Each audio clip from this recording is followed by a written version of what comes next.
Welcome to episode 20 of our second series on the surnames and early families of Appalachia and the American South.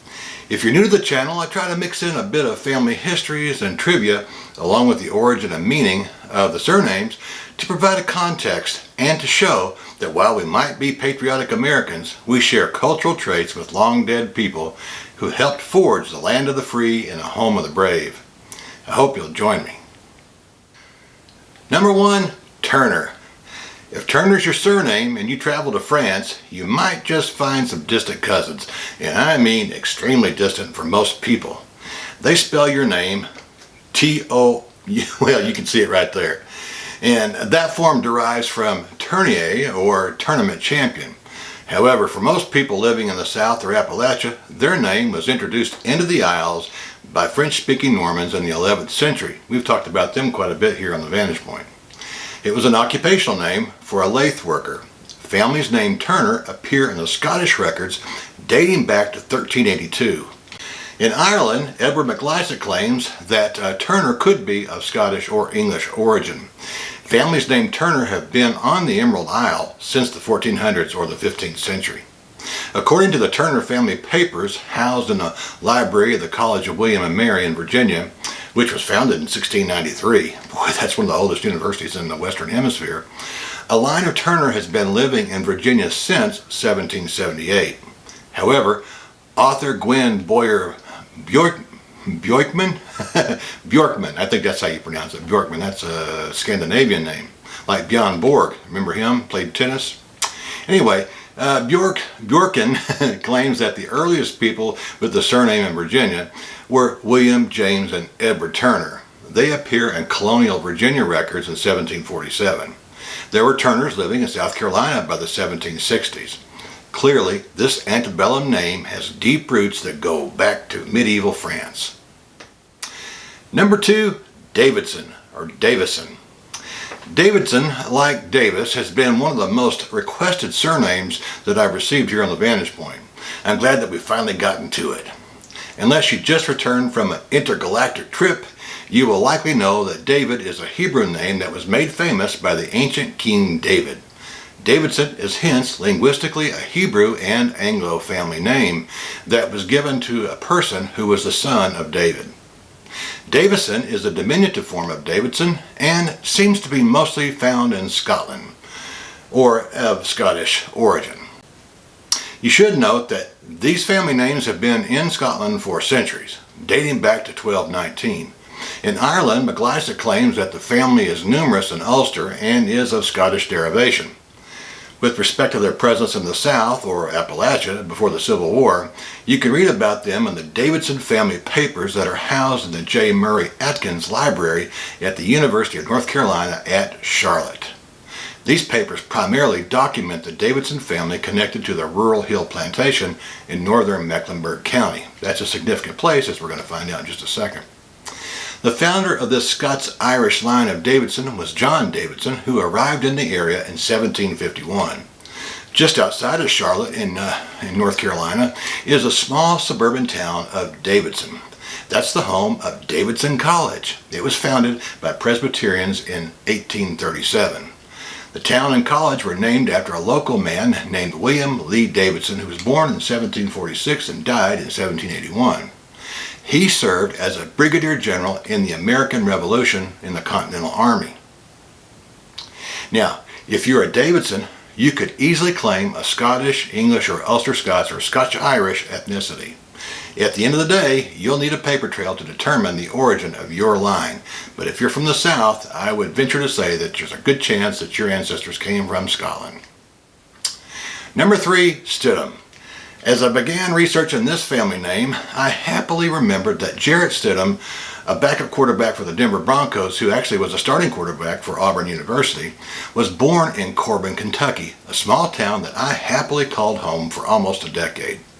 In looking for an origin of the surname, none of my best sources claim Stum, but the Dictionary of American Family Names says that it could be of Swedish or Dutch derivation from a village called Stedham. To make it even muddier, it could be English from another village in West Sussex. It too was named Stedham. To make it even muddier, it could be English from Stum, a West Sussex English village. In the case of the latter two, it would be a habitational or toponymic name, as being from a small village in either Holland, Sweden, or England. Most family historians, however, seem to agree that the Stum folk in the south descend from a 17th century immigrant from Sweden, as I just mentioned, named Dr. Timon Stum. The earliest mention of Stum, spelt the way we're spelling it today, S-T-I-D-H-A-M, that I could find was for a fellow by the name of Samuel Stum, who was born in Anson, North Carolina on June 7, 1747. He married a lady by the name of Barbara Bentley, and they had 4 sons and 2 daughters that we know of. He died in Perry County, Kentucky in 1835 at the very, very ripe old age of 87. I have little doubt that the former Auburn quarterback is related to Samuel. Number 4, Brooks. While I have an appreciation for country music and have been known to play the guitar and sing a few country songs, I mostly listen to acts that range from Jimi Hendrix, Zeppelin, and Robin Trower to Manimal, Corleone, and Primal Fear. Nonetheless, I still enjoy listening to and playing Elvis's country songs, Charlie Pride and Loretta Lynn, and of course, good old Garth Brooks. Garth's surname is linguistically English for one who dwelled near a stream inlet. Adding the S at the end means the son of Brook. Despite this linguistic origin, the surname is found among the traditional families of Scotland, and it's been in Ireland for a few hundred years. Speaking of Garth, now Garth was born in Oklahoma, but his grandfather was from Texas. We can trace his grandfather's line back to Kentucky and then on to Virginia. We hit a roadblock, though, at the parents of John Brooks, who was born in Orange County, Virginia, around 1745. John served in the Revolutionary War and married Lily Ann Amos. They moved to Barron County, Kentucky, where they lived out most of their lives.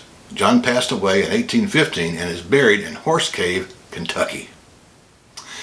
Number 5, Lacy, or Lacy. When I began researching this surname, I immediately thought of Lacy, a friend of the channel who lives in Devonshire, England. Hi, Miss Lacy. Her personal name is of Norman origin, Norman French origin that is, and was given to a person belonging to a place called, handily enough, Lacy or Lassie. I guess it's Lassie as in the dog, but I'm not sure how it's pronounced. I wasn't able to find Lacy among the traditional surnames of Scotland, but it's been in Ireland since the 12th century. MacIsaac claims that it was introduced into the Emerald Isle or onto the Emerald Isle with the settlement of Norman soldiers in the 12th century. On the other side of the Atlantic, I was excited to find that one of the first or earliest presidents of Davidson College that we just talked about was Dr. Drury Lacy. He was born in 1802 and passed away in 1884. There were Lacy folk here before him, though. General Edward Lacy served throughout the Revolutionary War in South Carolina and fought at the Battle of Kings Mountain. General Lacy was born in Pennsylvania in 1742. At the age of 13, good old Edward ran away from home to join General Braddock's expedition against the French in Canada during the French and Indian War. That's where George Washington got his start in the military too, by the way, and Daniel Boone. Edward was later taken in by William Adair, the father of a future governor of the state of Kentucky, or the Commonwealth of Kentucky. He was given an excellent education that no doubt helped him become an unsung hero of the new American Republic. At the end of the day, this antebellum family can be traced to Ireland or England. Well, folks, that's about all I have for you today. I hope you enjoyed the discussion. If you'd like a free copy of the Surname catalog, just email me at vantagepoint22@gmail.com and I will send it to you as a PDF attachment. I look forward to our next venture into Southern family history here on the Vanntage Point. In the meantime, may the good Lord bless and keep you. May He make His face shine on you and give you peace. Bye-bye.